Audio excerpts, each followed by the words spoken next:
Hey, bonjour tout le monde, c'est Azaï, on se retrouve pour une nouvelle vidéo. Aujourd'hui on part sur un repas bien gras, bien calorique qui va faire plaisir. Vous le savez déjà, je suis un gros fan de poutine. J'ai même fait une vidéo avec l'ami Gouv et l'ami Costa dans un restaurant de poutine sur Paris qui est juste excellent, qui s'appelle la Maison de la Poutine. Aujourd'hui on va se faire une recette de poutine, mais pas n'importe quelle recette de poutine, puisqu'on va se faire une recette de poutine pour survivre. Yeah! Et oui, tout simplement aujourd'hui on va reproduire la recette, on va suivre la recette avec quelques petites modifications de notre ami Piwan. Il y a quelques temps il nous avait fait une vidéo recette de la poutine, de sa version de la poutine qui avait l'air ma foi très bonne, avec les ingrédients qu'on peut trouver en France sans prendre de l'import, et c'est vrai que ça avait l'air très bon. Vous êtes nombreux voilà, à m'avoir demandé de faire de la poutine, parce que comme je vous dis à chaque fois je vous demande qu'est-ce que vous aimeriez voir, qu'est-ce que vous aimeriez avoir comme recette. La poutine est revenue à plein de reprises, il y a même certaines personnes qui m'ont dit refais la poutine de Piwan. Donc pour le coup on va se faire une poutine de survivants bien sympathique, et on va s'en mettre plein la panse, c'est parti. Yeah! Alors pour cette recette de poutine maison, recette Piwan, on va avoir besoin de pommes de terre, d'un oignon, d'une échalote, d'une gousse d'ail, de farine, de beurre, de tabasco, de gros morceaux de mozzarella ou de fromage en grains si vous arrivez à en trouver, de fond de veau, de viande de bœuf. Alors moi pour le coup j'ai pris des petits pavés de bœuf, mais vous pouvez prendre ce que vous avez envie. Si vous voulez préférer prendre du steak haché, vous prenez du steak haché. Si vous préférez prendre du poulet, vous mettez du poulet, vous mettez ce qui vous fait plaisir. D'un anneau super magique et d'un labello. Alors on va déjà commencer par se mettre en place. On va préparer une casserole, on va s'occuper de notre viande en premier, parce que c'est pas un problème si elle refroidit étant donné qu'elle va être réchauffée par la sauce brune par la suite. C'est l'une des choses qu'on a besoin de cuire en premier. Donc on va mettre du beurre dans une casserole, parce que le beurre c'est la vie. Ensuite une chose très importante pour la viande, ça va être de bien la saler et de bien la poivrer. C'est les conseils de notre ami le chef Gordon Ramsay. Une bonne viande, c'est une viande bien assaisonnée et je suis totalement d'accord avec lui. Du coup on assaisonne bien les deux côtés. Et une fois que le beurre est chaud, on va mettre notre viande. Moi pour ma part j'aime la viande saignante, donc je vais essayer de la laisser à peu près saignante ou à point, mais pas plus. Après c'est à vous de la laisser en fonction de ce que vous aimez. Si vous aimez la viande bien cuite, vous la laissez bien cuire. Pendant que notre viande cuit, on va s'occuper d'éplucher notre oignon. On retourne notre viande de temps en temps. On va faire pareil avec notre échalote. Entre temps, on va sortir notre viande pour pas qu'elle soit trop cuite. Et vous la mettez de côté tranquillement, on s'en servira après. Pendant ce temps-là, on va mettre notre huile à chauffer pour nos frites après. Et on va s'occuper d'éplucher notre gousse d'ail. Une fois que c'est fait, on va venir mettre nos 50 g de beurre dans une casserole. Et on va venir mettre ça à fondre tranquillement. Donc ensuite, on va couper grossièrement notre oignon, il faut qu'il y ait des gros morceaux d'oignon. Une fois que c'est fait, on fait pareil avec notre échalote. Et ensuite, on va s'occuper de notre gousse d'ail en faisant bien attention d'enlever le germe qui est à l'intérieur. Une fois que le beurre est suffisamment chaud, qu'il commence un petit peu à crépiter, on vient y mettre tout ce qu'on vient de couper à l'instant. Et on va laisser fondre ça tranquillement à feu doux. Pendant que ça fond, on va commencer à couper nos pommes de terre en frites, en grosses frites, on n'a pas besoin de couper ça tout fin.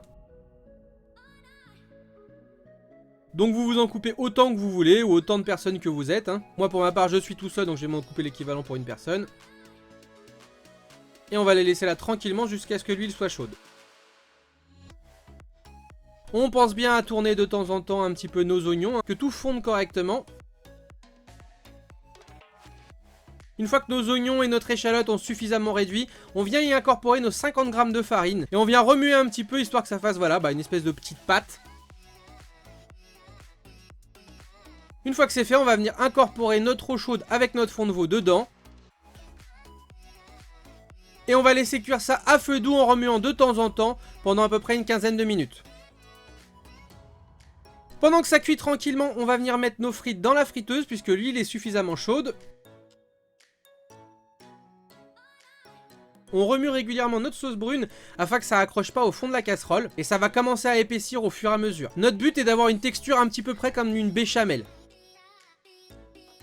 Pendant que ça cuit tranquillement des deux côtés, on va s'occuper de couper nos morceaux de viande. Donc on va couper des bons gros morceaux de viande, des bons gros carrés. Et regardez-moi comment la viande est belle, je l'ai bien réussi. Elle est bien saignante. On va tout couper comme ça en morceaux. On surveille bien que nos frites ne crament pas. Et on continue à remuer de temps en temps dans notre sauce brune. Une fois que nos frites sont prêtes, on va les laisser s'égoutter tranquillement sur le dessus de notre friteuse. Une fois que notre sauce brune est prête, on va venir la poser aussi de côté. Et on va commencer à dresser. On égoutte nos frites. On les dispose dans une assiette ou dans un plat. Là, on a des belles frites maison. C'est tellement bon, les frites maison. On les scelle un petit peu. On vient y disposer nos morceaux de viande. Ensuite, on vient y mettre notre mozzarella. Des bons gros morceaux partout, hein. N'hésitez pas à en mettre la dose, hein. Si vous aimez le fromage, faites-vous plaisir.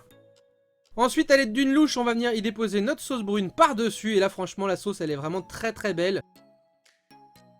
Et là, vous voyez, on est sur une sauce un peu plus liquide qu'une béchamel, mais qui se tient un minimum. Et voilà, notre poutine maison est prête.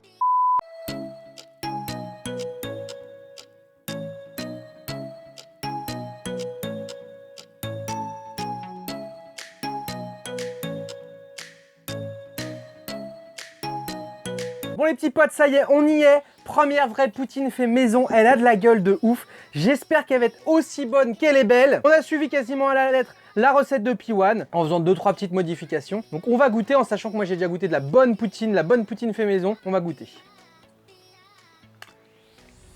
C'est un régal. Franchement, c'est très très bon. Alors, on n'est pas tout à fait sur ce que j'ai mangé comme par exemple à la maison de la poutine, mais on est quand même sur un truc très très bon. Regardez-moi ça. Petit morceau de viande, patates maison, fromage fondu. La mozzarella que j'ai trouvé est vraiment très très bien. On n'est pas sur du fromage en grains comme on pourrait avoir dans de la poutine classique, mais on est sur quelque chose qui s'y ressemble et ça fait plaisir.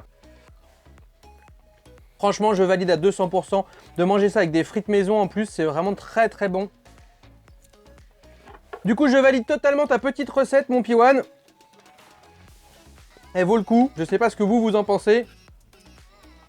Mais on est quand même sur quelque chose qui s'y rapproche. Surtout que moi en plus, voilà, comme je vous dis, hein, j'ai mangé à la maison de la poutine des excellentes poutines. On n'est pas sur du fromage quick, mais on est sur un truc de pas mal. Regardez-moi ça, le fromage là. On est bien, regardez, regardez, regardez. Fromage qui fond, ça fait plaisir. Alors du coup, si jamais vous avez déjà mangé de la poutine, hein, que vous soyez québécois ou non, vous êtes team fromage fondu, team fromage encore un peu ferme. Moi je pense que je suis pas fromage fondu parce que j'aime pas quand c'est trop fondu, mais j'aime bien voilà, quand c'est un peu ferme et que c'est un peu mou en même temps. Un bon petit juste milieu quoi. Et manger ça avec des frites maison, ça change tout. Au niveau de la sauce brune, on est vraiment sur un truc de pas mal. C'est très très bon comme on a fait là avec tous les oignons, échalotes, ail. C'est un délice, un petit peu de tabasco pour relever ça. Et je suis très content mon choix d'avoir pris de la vraie viande, des vrais pavés et non pas juste du steak haché, franchement c'est meilleur. En plus de ça, on a suivi les conseils de notre ami Gordon Ramsay. Gordon il a dit, si tu veux une bonne viande, que ce soit un steak haché ou même une viande rouge, l'un des secrets d'une viande réussie, c'est une viande qui est avant tout bien assaisonnée. Et je suis d'accord avec lui parce que c'est vrai que quand tu as bien assaisonné ta viande, tu te la fais cuire, limite quand tu la sors, t'as même pas besoin de mettre de sauce. Elle est déjà bonne comme ça. Bon bah c'est bien copieux hein, avec ça on va survivre. Donc n'hésitez pas à la refaire chez vous hein, cette recette parce que franchement elle vaut le détour. C'est vrai que je l'avais vu à l'époque où P1 l'avait fait et quand vous m'en avez reparlé je me suis dit tiens je vais retourner la voir et c'est vrai que non elle vaut vraiment le détour. Maintenant que moi je l'ai fait et clairement c'est une recette qui est pas compliquée à faire et qui est très très bonne. C'est un bon plat qui te tient bien chaud, qui te tient bien au corps. Tu te manges ça avant d'aller te promener en forêt, là je te garantis que là tu grimpes aux arbres. Ou alors si t'en as mangé trop, tu fais la sieste au pied de l'arbre. Je me souviens comme on avait kiffé avec Starco et Gouv quand on avait goûté notre première poutine à la maison de la poutine. C'était vraiment un vrai kiff. Le goût était exceptionnel. C'était voilà un goût qu'on n'a pas l'habitude de manger. Et t'as un petit goût de reviens-y. Et je suis content parce que celle-ci aussi a un goût de reviens-y. Bon, elle a aussi un goût de tu vas devoir faire la sieste après, mais elle a un goût de reviens-y. T'as une bonne partie avec plein de fromage au milieu là. Il y a plein de déclinaisons de poutine différentes, hein. Faut pas croire les gens qui disent OMG sacrilège, la poutine c'est pas ça, non non, on s'en branle de ce qu'ils racontent les gens là. Pour avoir beaucoup d'amis québécois, il y a des dérivés de poutine mais comme t'imagines même pas, même chez eux. Donc voilà, te prends pas la tête à écouter les gens, fais-toi plaisir. Si t'as envie de mettre, je sais pas, des carottes, de la courgette dans ta poutine, en plus de la recette de base, bah fais-toi plaisir mon vieux. Bon bah dernier petit coup de fourchette hein les copains. Alors elle était bonne cette petite poutine. Après ce qui est bien c'est que quand t'as fait cette sauce là tu vois, il m'en reste quand même pas mal. Enfin, il me restera juste à la faire réchauffer si j'ai envie. Je me recoupe quelques patates, boum, je rebalance ça par dessus avec un peu de fromage et c'est réglé. Bah écoutez, vraiment très content dans cette recette, bien calorique, bien gras, bien bonne. T'as de quoi en faire pour toute ta famille, pour pas grand chose. Les patates ça coûte rien. La mozzarella, j'ai payé 1,20 € le gros paquet de mozzarella et il m'en reste. Le fond de veau ça coûte que dalle, la farine ça coûte que dalle. L'eau t'en as dans ton robinet sinon t'attends qu'il pleuve. Et ça te fait une bonne grosse recette pour toute la famille, à pas cher et très bonne. Du coup dites-moi dans les commentaires ce que vous avez pensé de cette poutine, si jamais vous en avez déjà mangé ou non. Si vous validez ma version et que j'ai bien suivi les instructions de notre cher P1. Et si on va pouvoir survivre grâce à ça. Yeah!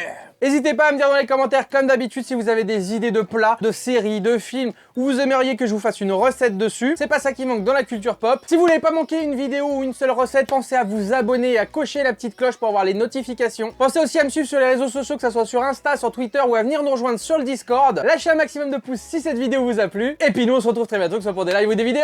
Ciao, ciao tout le monde! Comment il fait déjà? Ah oui. Yeah!